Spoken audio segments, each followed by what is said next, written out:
What are compound angles?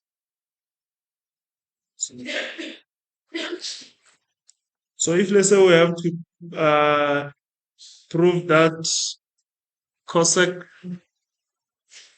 90 degrees plus x, it is equals to sec x. So we need to prove that it is equals to sec x. So let's say we say that it's 5 marks. Let's say it's 4 marks or 5 marks. Let's say 4 marks. So do you think that with just doing reductions formulae, you'll get 5 marks and say, oh, I know that I need to complement this and say sec x, then is it positive or negative? Oh, it's positive. So you see, you won't get that for 5 marks because from here it is supposed to that we know. But you need to use compound angle. So compound angles, we know that we're used to expressing them using sine and cosine, isn't it? And tan. So which means we're going to say our left-hand side, it is equals to. Let us use this side to prove. So it's going to be 1 over cos sec is equals to 1 over. Are you sure? So 1 over sine 90 degrees plus x. So that is sine. At least now we know we can express our trigonometric function here using the compound angles. So using compound angles, we know that it must be sine what? Sine 90 degrees. Remember, it's sine alpha times cos beta plus sine beta cos beta. Hence, I was asking the question, what are compound angles?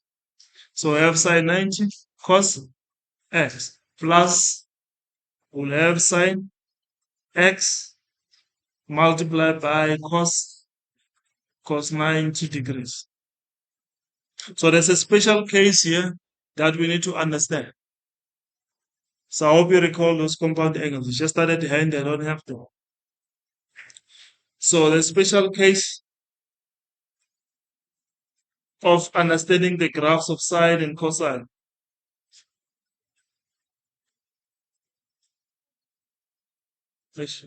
Mistake there. So 360. Yes, 270. Yes, 180.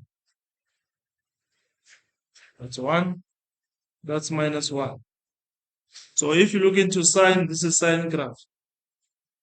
So sine at 90 is equals to 1. At 270 is equals to minus 1.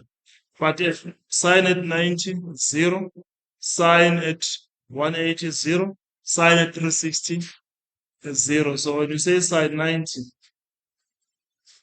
we must know it's equals to 1. So we must know this special case from the graph. So if let's say we do project the cosine graph always starts there. At 0, it is 1. Then we go at 90 it is 0.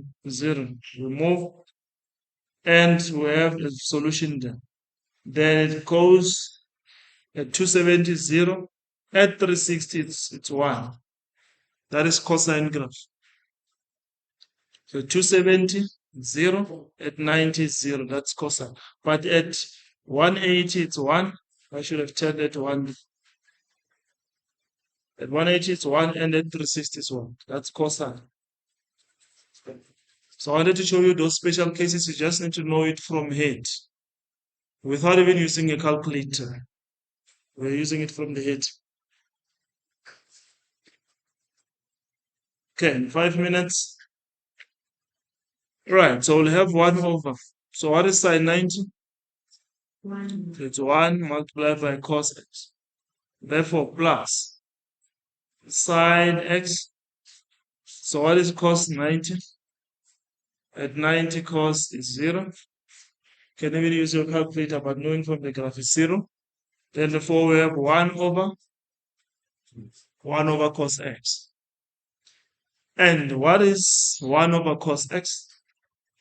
So it is sec x. So therefore we know it is equals to our right hand side. We have proven our right hand side. So using compound angles.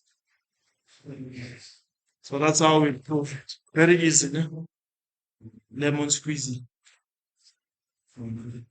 So to know, do you understand compound angles? You will have to assess that knowledge. I remember even some previous, let's say, exam papers. They say use the half identity proven on maybe the first step. Then people go and use other formulas, but they said use double angle identity.